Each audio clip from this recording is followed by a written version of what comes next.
Ossoff. Thank you, Mr. Chairman, Ranking Member Grassley, and Judge, good morning. Good morning, Senator. Welcome back. Thank you. We had a late night doing our job as senators and you as a nominee, and we're off to a morning start. I was considering asking you if you were a coffee or a tea drinker, but I thought that might be too personal and immaterial to the question of your nomination. I want to begin inspired by the presence of my brother, Senator Reverend Warnock, who's joined us this morning, in a spirit of national unity, offering thanks for these proceedings, for our Constitution, for this opportunity to air in public before the American people a vital grappling with ideas core to our republic, questions of the role of branches of government, questions of the proper role of judges in our society, questions that keep the peace and ensure that this remains a nation of laws. As I noted in my opening statement a couple of days ago, democracy is the exception and not the norm in history or around the world, and this public exercise is a vital one. And so I'm thankful for it. I'm thankful that the American people have the opportunity to observe it. And I'm thankful for your presence, Judge, for your service to the country throughout your life as a district judge, as an appellate judge, as a member of the U.S. Sentencing Commission, as a nominee for the court. So thank you for being here. Thank you for subjecting yourself and your family to an intrusive, at times cruel and unfair, but on the whole necessary and proper process of scrutiny as you are considered for this appointment. The American people who are now tuning in for the second day of these proceedings are hearing about your approach to the law, to your role as a judge and as a potential Supreme Court justice, and they're also getting to know you personally. And we've had the opportunity to hear a bit about your family, your background. I think it's also appropriate that the American public hear a bit more about your brother's story. As I understand it, served the Baltimore Police Department, served in the U.S. Army. Before we turn to matters of law, will you please help introduce yourself and your family to the American public as you seek this lifetime appointment? Tell us a bit about him and his story. Thank you, Senator. My brother followed in a long tradition in my family of public service. It was a core family value. My parents were both public servants, and two of my mother's brothers were career law enforcement. And my brother and I are almost a decade apart in age, and he, I think, looked up to my uncles who were often around in their uniforms, keeping their weapons away from the kids by putting them up on high shelves, and we looked up to them, and we understood through their service what it meant to give back to your community.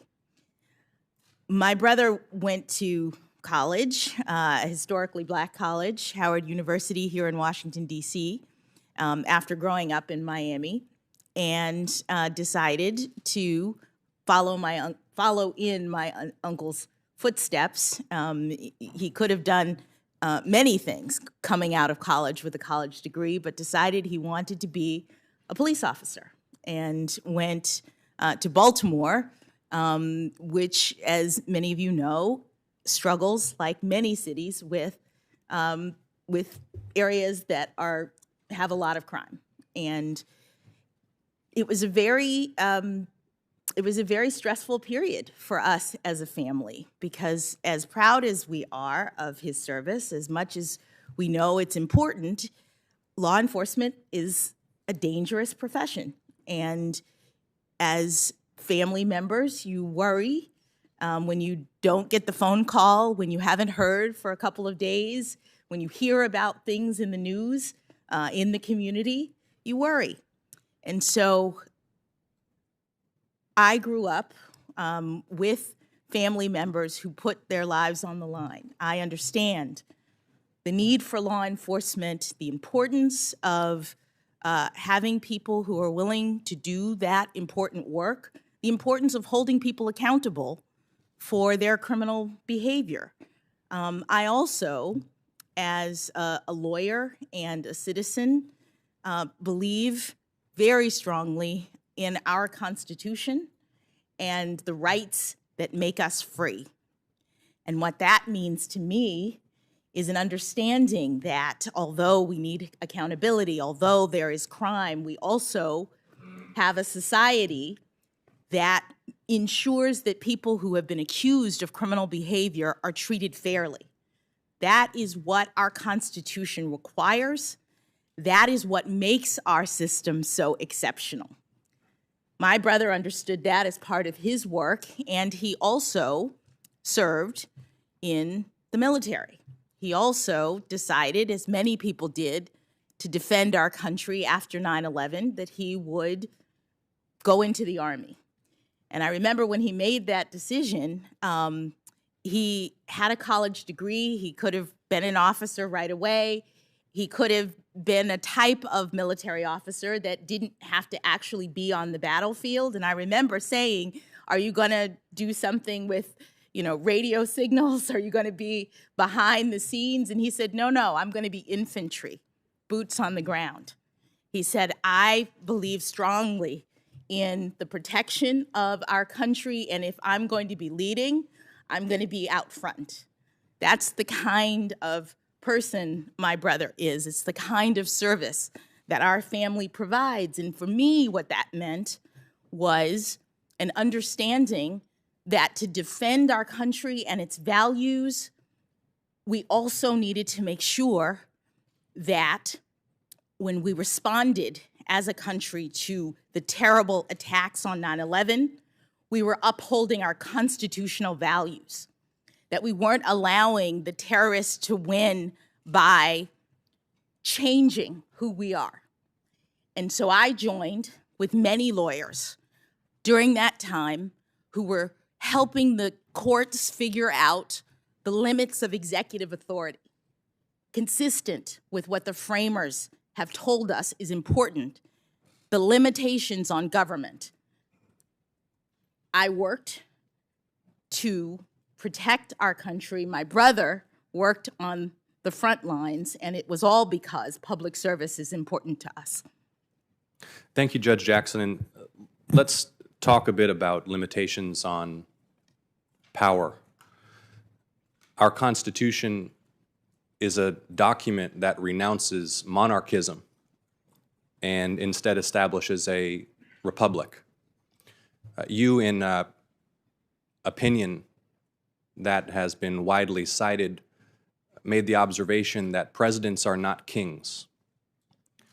What does that mean, and what are some of the most important bulwarks in our constitutional system against the abuse of executive power, against tyranny? Thank you, Senator. Our constitutional scheme, the design of our government, is erected to prevent tyranny. The framers decided, after experiencing monarchy, tyranny, and the like, that they were going to create a government that would split the powers of a monarch in several different ways. One was federalism. It was vertical.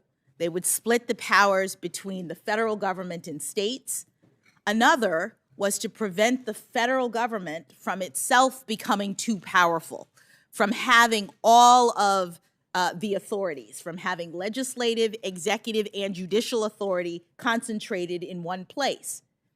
So the Constitution, in its design, puts the legislative authority in Article 1 and gives it to the Congress, the power to make laws. It puts the executive authority in Article 2 and gives it to the president, the power to execute the laws. and it puts the judicial authority, the power to interpret the laws, in Article 3 and gives it to the court.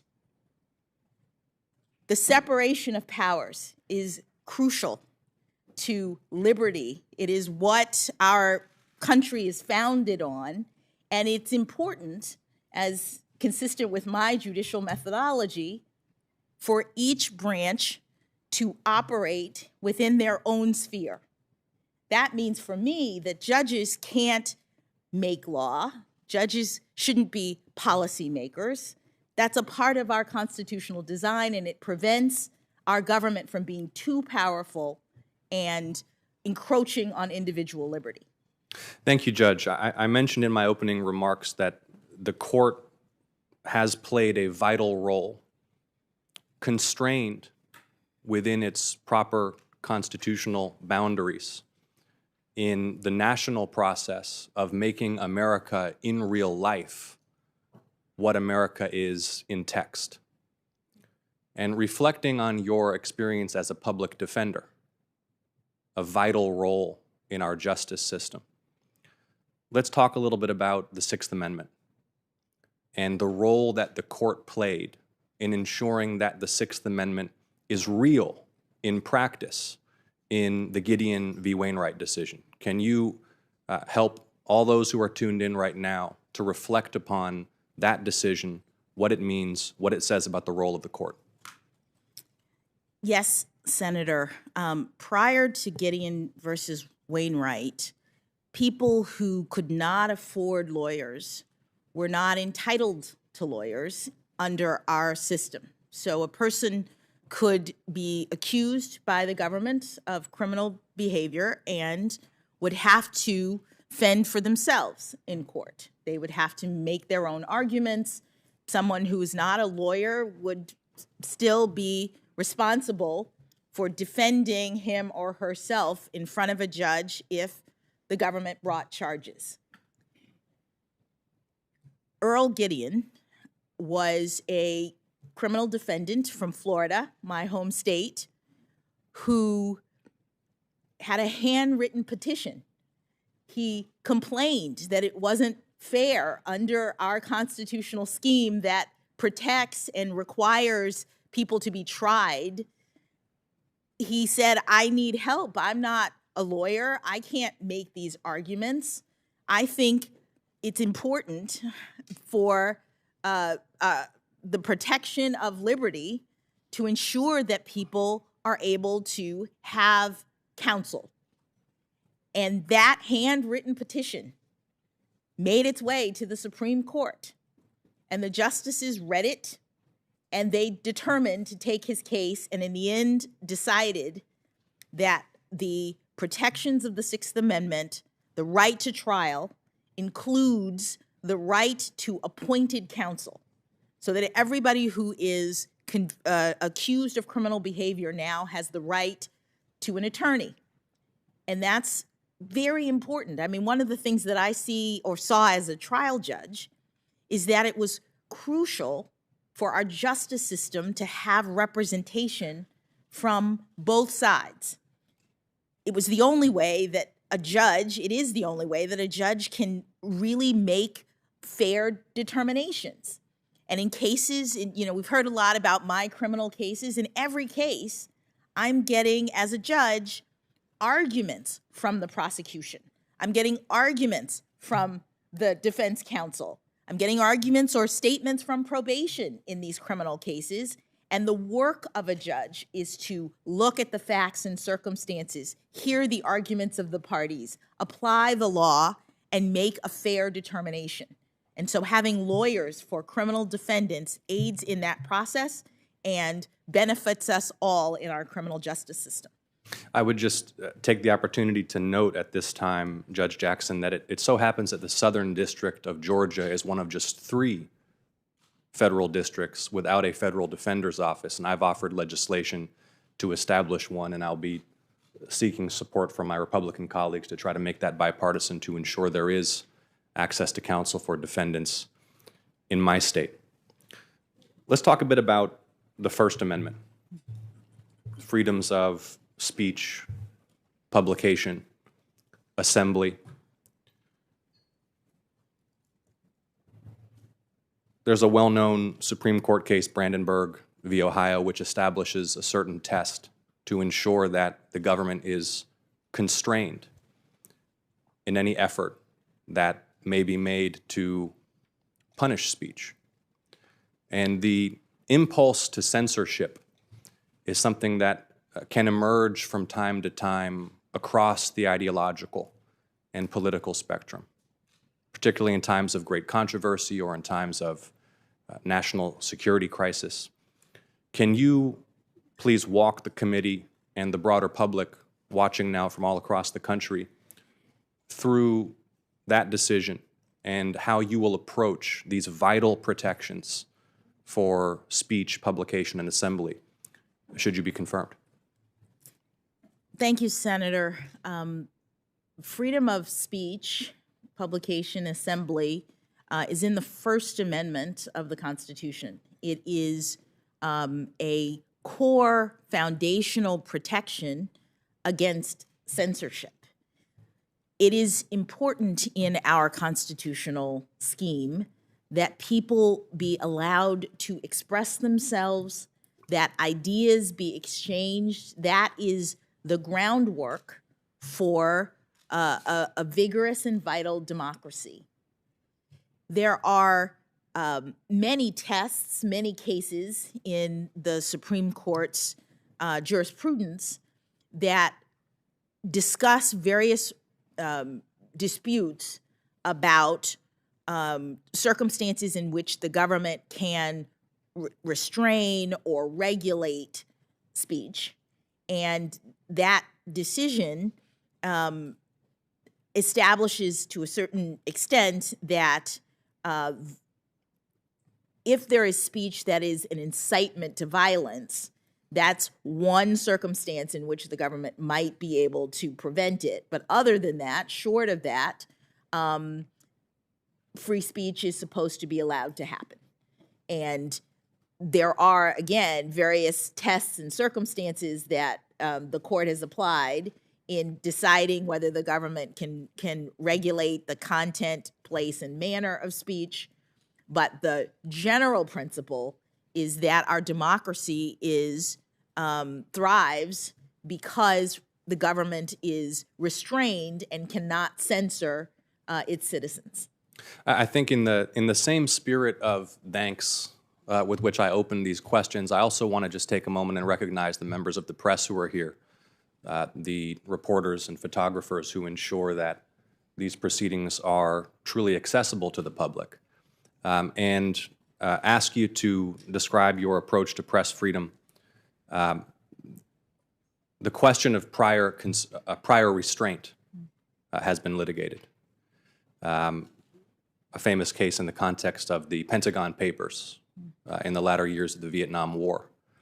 I believe for all of us on this committee, we recognize the vital role of press freedom in ensuring the free exchange of ideas, access to truth and debate in our democracy. How will you approach cases that implicate press freedom? Thank you, Senator. This is another area in which there is well-established case law that supports the freedom of the press to be able to write and report. There is a general obligation of truth in terms of the press, but also a recognition that sometimes there may be things that get published that aren't exactly accurate. And so the court in New York Times versus Sullivan determined a higher standard of liability for press. Things that are put out in the press have to be knowingly false. There's an actual malice test because the court was balancing concerns about libel, people claiming that they have been misrepresented in the press, with the need to allow the press to do their job. The overall understanding is that press freedom, again, is one of the First Amendment freedoms that undergird our democracy. Something I just want to take a moment and observe, Judge Jackson, is, and This is my first such proceeding, so I'm grateful to the chairman for opening today's ceremonies at the end of the dais. But something that I've studied and am aware of is that there's been a range over time of how willing nominees are to candidly and openly and forthrightly discuss these core matters of constitutional principle in proceedings like this one, and a tendency over time to allow less and discuss less,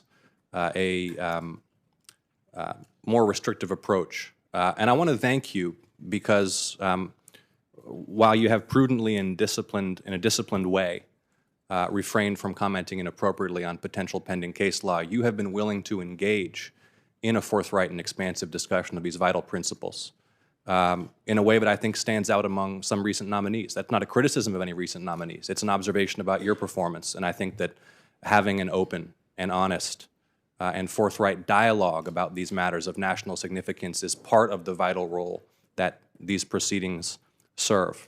I want to turn now to the Fourth Amendment. I want to discuss with you the protections against unreasonable search and seizure. We discussed how the Constitution was a renunciation of monarchism and tyranny. It establishes core civil liberties, one of which is the protection against unreasonable search and seizure.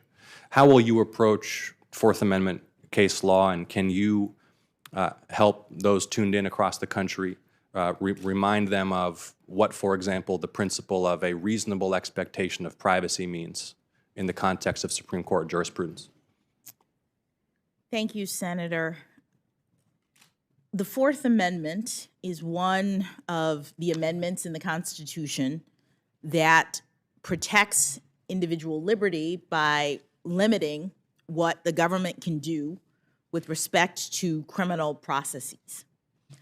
It restrains the government from engaging in unreasonable searches and seizures. And the Supreme Court has developed a series of tests and ways of evaluating whether any particular act by an officer in a case qualifies as an unreasonable search or seizure. Let me just say that this is the kind of area of Supreme Court and judicial review that is very fact-specific, because courts, in order to stay in our appropriate role, can't make policy about police behavior writ large. Can't just sort of look out into the universe and say, we have a Constitution that says unreasonable searches and seizures, so let us tell you all what that means. That's not the way that courts operate. Under Article 3, courts can only hear individual cases and controversies and decide them.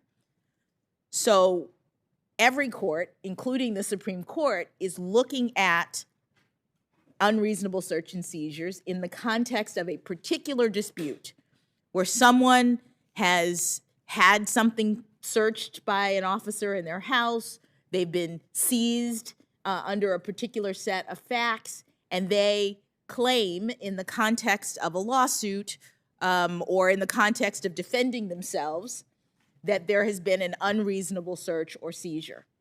And so the court, case by case by case, looks at the facts and circumstances and decides. And I would say that this is the kind of analysis that takes into account a number of things, but one of the things, in addition to understanding the facts and circumstances, is understanding what is meant in the Constitution by unreasonable search and seizure. There is case law that the Supreme Court has developed that looks at whether or not something is an unreasonable search and seizure, in part by analyzing whether there was a reasonable expectation of privacy in that item, in that area. Is there a reasonable expectation of privacy in your house, for example? If a police officer were to come into your house, you would not be able to claim Fourth Amendment protection unless, says the Supreme Court, there was a reasonable expectation of privacy in your house. And the Supreme Court has determined whether there's a reasonable expectation of privacy, for example, in your house, by looking at what areas were protected at the time of the founding when the words unreasonable searches and seizures were written into the Constitution. Lo and behold, something like your house, the court has determined there is a reasonable expectation of privacy because that's what those terms meant back then. And so if a police officer were to come without a warrant, the court has said, in areas where there is a reasonable expectation of privacy, that would be an unlawful search. This is an area where the emergence of new technologies makes it likely, I believe, that should you be confirmed, you will have to consider Fourth Amendment claims in light of circumstances that couldn't have been anticipated at the time of the drafting of the Constitution. And indeed, constitutional interpretation has already evolved over time to adapt to the reality of new technologies. From phone booths, a classic case in the late 1960s about whether a closed phone booth door demonstrates an expectation of privacy, to more recent case law involving geolocation data from cell phones. And I want to urge you, should you be confirmed, to remain vigilant about how the emergence of new technologies, the way that they become ubiquitous in our lives, the way that virtual spaces are increasingly akin to physical spaces, will require the court to consider very complex questions and to seek technical advice, because these are technologically complex questions. What is your view on how the court should seek such technical expertise, which may be, with all due respect, beyond the training or experience of a justice or their clerk? And if, for example, one such method of seeking advice is through amici, what's the importance of understanding the provenance and origin and funding source of such briefs submitted to the court? So this is a two-part question. I want to restate it. The first is, again, I want to urge you, should you be confirmed, as I'm confident you will, to vigorously defend the constitutional rights of American citizens against unreasonable search and seizure in the context of new technologies. I'd like to hear how you'll approach seeking technical expertise to inform that decision-making. And then a question about the transparency of briefs filed before the court, something that Justice Scalia noted in some campaign finance case laws, that it's important for the public to know who's funding electioneering communications in the context of political campaigns. I think it's important for the court to know who's briefing them, what the motive and funding source of such briefs might be. Could you please, with my remaining time, and then I'll yield and we'll have some more time later to discuss war powers, could you please comment on those matters? Those will be my final questions for this round. Thank you, Senator. One of the ways in which the court receives information other than directly from the parties in a case is through a practice, an established practice of receiving amicus briefs. Amicus is a term for friend of the court briefs. These are people who are not parties to the case, who don't have that kind of interest in the case, but may have expertise or information or arguments that they wish the court to hear. And I think that that would be the primary mechanism by which, if the court were to decide to hear a case concerning a matter that involved some technical expertise, I would think that there might be amicus briefs related to the technology, for example. I have not looked at the court's rules. I would certainly want to discuss with the court's other justices the ways in which determinations are made about which amicus briefs are received and what disclosures are related to them. but the court does receive amicus briefs in cases in order to inform itself so that it can make a decision related to the issues in a case. Thank you, Judge Jackson. Thank you for your courage and your grace, your forthrightness in answering my questions. I look forward to the opportunity to ask a few more later, and I yield, Mr. Chairman. Thanks, Senator.